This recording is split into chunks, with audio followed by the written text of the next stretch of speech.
Pregnancy అమ్మా, but haemoglobin తక్కువ ఉంది. గోళీలు వాడుతున్నారా? వాడుతున్నా మేడం. మధ్యాహ్నం రెండు గోళీలు ఒకటేసారి వేసుకుంటాం. అది కరెక్ట్ కాదమ్మా. ఐరన్ కాల్షియం 2 రకాల గోళీలు ఉంటాయి కదా.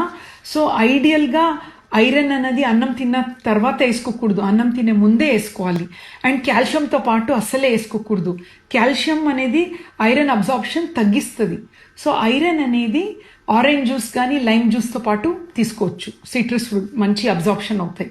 అండ్ ఏదైనా పొత్తి కడుపులో తీసుకుంటే గ్యాస్ట్రైటిస్ అలా ఏదైనా వస్తే అన్నం తిన్న 3 అవర్స్ తర్వాత వాడచ్చు. బట్ ఐరన్ కాల్షియం టాబ్లెట్స్కి 3 అవర్స్ డిఫరెన్స్ ఉండదు. కాల్షియం నైట్ వేసుకోండి డిన్నర్ తర్వాత, దట్ ఈస్ గుడ్ టైం అనమాట.